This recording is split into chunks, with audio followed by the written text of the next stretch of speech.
Hello viewers, स्वागत है आपका हमारे चैनल मीके एक्सप्लेन पर। तो गाइस, आज हम zombies 100 bucket list of the dead के एपिसोड 3 को एक्सप्लेन करेंगे। अगर आपने इससे पहले के एपिसोड नहीं देखे हैं तो पहले उन्हें देख लीजिए, लिंक आपको डिस्क्रिप्शन में मिल जाएगी।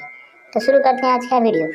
एपिसोड की शुरुआत एक क्लब से होती है जिसमें एक बच्ची रो रही थी क्योंकि उसके पेरेंट्स को ज़ॉम्बीज़ ने मार दिया था और वो बहुत डरी हुई थी। इस क्लब का मैनेजर शो उसे शांत कराता है और कहता है कि डरने की कोई बात नहीं है। इसके बाद ये लोग कुछ हथियार लेकर बाहर जाते हैं और ज़ॉम्बीज़ को मारने लगते हैं और उन्हें क्लब में जाने से रोकने की कोशिश करते हैं। इधर हम देखते हैं कि अकीरा भी अपने दोस्त केंचो से मिलने इसी एरिया में आया था। इसके बाद कहानी कुछ घंटों पीछे जाती है। अकीरा को अब काम पे नहीं जाना था तो वो अब किसी भी तरह की दाढ़ी रख सकता है। अकीरा अब मार्कर से अपने चेहरे पर दाढ़ी बना लेता है, पर उसमें वो अच्छा नहीं लगता तो वो क्लीन शेव ही कर लेता है और बढ़िया दाढ़ी उगाने वाली लाइन वो अपनी लिस्ट में से काट देता है। अकीरा सोच ही रहा था कि आज के दिन उसे क्या करना चाहिए, पर तभी उसके मोबाइल में नोटिफिकेशन आता है। अकीरा देखता है कि उसे किसी ने मैसेज किया था, यानी शायद सिग्नल और इंटरनेट वापस लौट आए थे। पिछले 3 साल में अकीरा ने सारे मैसेजेस इग्नोर किए थे क्योंकि वो ओवर टाइम में बिजी रहता था और अपने कई सारे दोस्तों से मिलने नहीं जा पाता था। पर अब शायद ही वो सभी लोग जिंदा बचे होंगे और अकीरा को अब पछतावा होता है कि काश उसने वो समय अपने दोस्तों के साथ बिताया होता। तभी अकीरा को अपने एक दोस्त केंचो की याद आती है और उसे यकीन था कि उसके जैसा लड़का तो इतनी जल्दी नहीं मरा होगा और जरूर वो किसी होटल में लड़की के साथ मजे कर रहा होगा। दूसरी तरफ हम केंचो को देखते हैं जो कि सच में एक होटल में था, लेकिन एक कमरे में फंस गया था क्योंकि बाहर ज़ॉम्बीज़ थे। केंचो ने 3 दिन से सिर्फ पानी पिया था और उसके कमरे में भी एक लड़की ज़ॉम्बी बन गई थी। अच्छी बात ये थी कि वो एक बॉन्डेज रूम में था तो उसने पहले ही लड़की के हाथ पैर हथकड़ी से बांध दिए थे। भूख के मारे केंचो की हालत खराब थी और तभी उसे अपने कॉलेज के दिन याद आते हैं जहां उसका अकीरा नाम का एक दोस्त है जो उसके फालतू के जोक्स पर भी जोरों से हंसा करता था। और तभी केंचो के मोबाइल पर अकीरा का ही कॉल आ जाता है। उन्हें मिले हुए 1 साल हो गए थे। अकीरा केंचो से पूछता है कि वो इस समय कहाँ है और वो उसे लेने आ रहा है। केंचो बोलता है कि ये नामुमकिन है क्योंकि ये पूरा होटल ज़ॉम्बीज़ से भरा हुआ है। अकीरा को इससे फर्क नहीं पड़ता और वो अपनी बुलेट पर केंचो की तरफ निकल पड़ता है। अकीरा और केंचो कॉलेज फ्रेंड्स थे और 4 साल तक साथ में रग्बी खेलते थे। केंचो काफी हैंडसम और फनी लड़का था और अकीरा का सबसे करीबी दोस्त भी। इनकी मुलाकात 1 साल पहले हुई थी जब अकीरा अपने काम के बोझ तले दबा हुआ था। केंचो एक स्टेट एजेंट बन गया था क्योंकि उसे बातें करना अच्छे से आता है तो वो अपनी जॉब से अच्छे पैसे कमा रहा था और वो एक मॉडल को डेट भी कर रहा था। अकीरा की लाइफ झंड हो रखी थी तो उसे केंचो की बातों में कोई इंटरेस्ट नहीं आता। केंचो अकीरा को सलाह देता है कि उसे अपनी जॉब और उस घटिया कंपनी को छोड़ देना चाहिए। कोई पागल ही होगा जो ऐसा नहीं करेगा।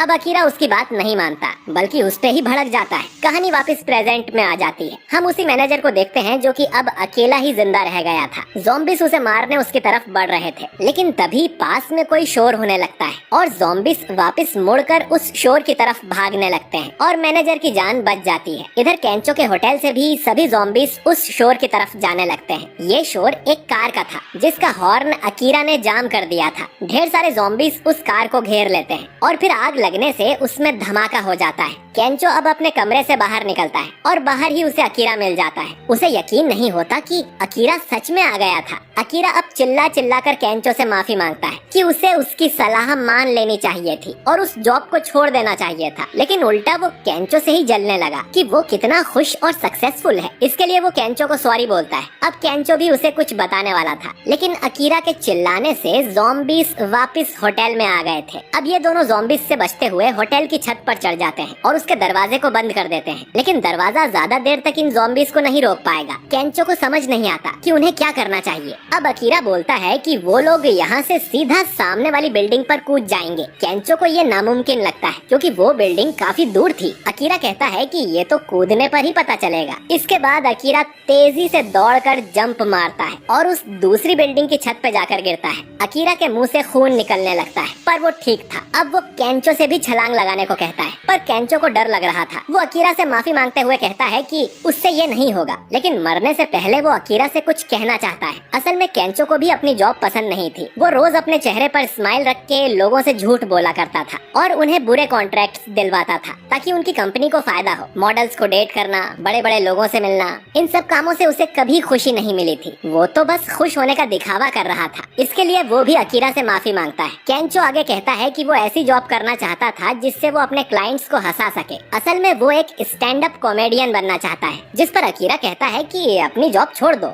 और अभी अपने मन का काम करो। अब अकीरा की बातें सुन केंचो को जोश आ जाता है और पीछे ज़ॉम्बीज़ भी दरवाजा तोड़ के अंदर आ गए थे। अब केंचो तेजी से भागकर जंप लेता है और हवा में ही अपने सारे कपड़े निकाल के फेंक देता है। उसे नंगा देखकर अकीरा जोरों से हंसने लगता है, जैसे वो पहले हंसा करता था। पर केंचो दूसरी छत तक पहुंच ही नहीं पाता और उससे लटक जाता है। उसके हाथ छूटने लगते हैं और वो सोचता है कि क्या वो सच में नंगा मरने वाला है। लेकिन अकीरा उसका हाथ पकड़कर उसे ऊपर खींच लेता है, लेकिन उसकी गोटियां घिस गई थीं, जिससे केंचो जोर से चिल्लाने लगता है। शाम को ये लोग इसी छत पर डेरा डाल लेते हैं और कुछ पीने का सामान भी ले आते हैं। साथ ही अब अकीरा भी केंचो की तरह नंगा हो गया था। केंचो को नंगा होकर मजाक करना हमेशा से पसंद था। दोनों इधर उधर की बातें करने लगते हैं और बियर पीते रहते हैं और ये एपिसोड यहीं पर एंड हो जाता है। तो दोस्तों, मुझे ये एपिसोड कुछ खास नहीं लगा। पता नहीं क्यों इस एपिसोड में मैनेजर वाला सीन दिखाया गया।